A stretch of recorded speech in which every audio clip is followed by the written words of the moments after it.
Peter, Francis Bacon, or Sir Francis Bacon, was deeply involved in Rosicrucianism, and we have this amazing picture here, which is also Rosicrucian in all its symbolism. Explain what's going on here. It's a lovely picture from one of the Rosicrucian books about the Rosicrucians that came out. The great excitement for the Rosicrucians was the appearance of a supernova in Ophiuchus in 1604, but that had been preceded by a nova in Cygnus, which was first seen in 1600, but was still shining by 1604. And this corresponded with a prophecy by Paracelsus, who said at a certain time, which is 1603 in fact, there'd be certain planetary conjunctions, which of course you can work out using the usual way. But he said these are very special planetary conjunctions, at which time a great light will appear, and this light will take a human form, be known as Elias the artist, in terms of alchemy, alchemical artistry, who will introduce a method by means of which all things might become known. Now, interesting, this fits Bacon to a T. And he was called the prophet of the New Age, wasn't he? Was called prophet of the New Age.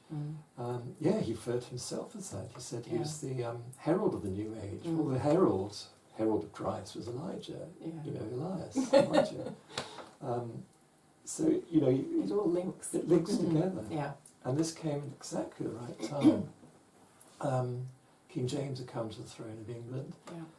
Queen Elizabeth had died. It was a huge shift, wasn't it? Huge shift to change. And also a shift to change in Bacon's fortunes himself. He was knighted, he got married, he started being recognised for what he did by the king, and slowly raised in his positions of office to serve the king. And this explosion of light.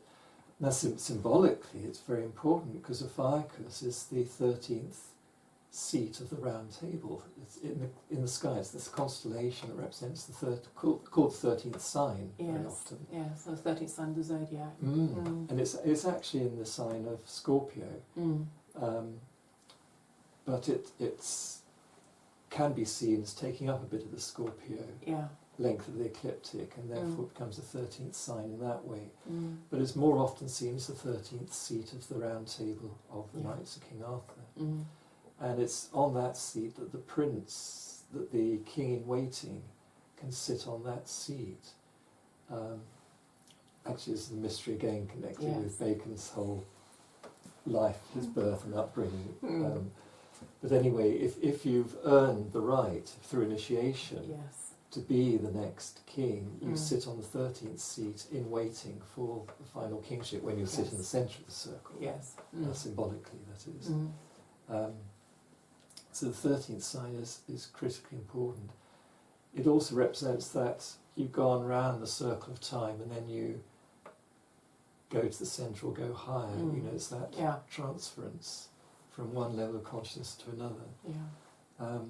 So a supernova, a very big supernova, appeared in that. It was a big sign, preceded by the star nova in Cygnus, a very powerful star that kept on shining for a long time after that. So these were taken as portents. Taken as portents. And fitting the two together with the planetary conjunctions in between in 1603. So you got the Cygnus was first sighted in 1600. Change of sovereigns. 1603, the planetary conjunction. 1604, the supernova in Ophiuchus. That was a big time. So the Rosicrucians took the 1604 one as the symbol, as the sign for them to open the tomb of Christian Rosy Cross. It's a symbolic name, and some people try to match it to a particular historical figure living in Germany, but that's all cipher line, really. And one could see something, if you look into it, something much, much deeper behind it than that.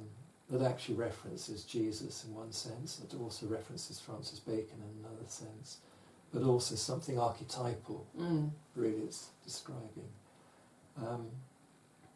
And opening the tomb is meaning starting to reveal their mysteries and what they're doing. So the Rosicrucians was said by other Rosicrucian commentators, that's when they decided to reveal their work to the world, which had up to then been prepared in secret from the time of an earlier supernova Right. in Cassiopeia, when Francis Bacon was at university. So they started to go public, as it were. Yes. Yeah. So it's kept in secret for 30 odd years, and prepared in secret 30 odd years, and then became public at that moment on. And you see how that coincides actually with things that Bacon himself published from then on, and other people around him who were helping him. Yeah. Wonderful. Yeah. So even a picture like this has a very deep Yes, story you to tell us. see, there's a Ophiuchus there Yeah. with holding the serpent. Yes. He's the serpent bearer. And we've got the And swan. there's the swan, Cygnus, the two stars coming in there. That's the right-hand star, the supernova, the brighter one, Yeah. and Cygnus, the supportive one that takes the wisdom and puts into poetic Yes. form, Yeah. coming on the left-hand side. And up above here you've got the name of God, Jehovah, in the cloud of glory, which is also symbolised by wings. Yes. Yeah. And here wings again, and beneath the shadow of thy wings is the Rosicrucian motto. Right. And here's the temple, of the symbolic temple of the Rosy Cross, which is movable. Yes. You never know where it is because it's in our consciousness. Yes. You know, you have So to it's reach that level of consciousness, and then you're in it Yes. Yeah. when you know how to do it, or you're given the grace. Yes. So, yeah, a lot to tell us. Lot to yeah, tell and, us, and I'm yeah. sure more in there that you could tell us about if we have more time. Oh yes, very true. Thank you for that. Thank you, Sarah.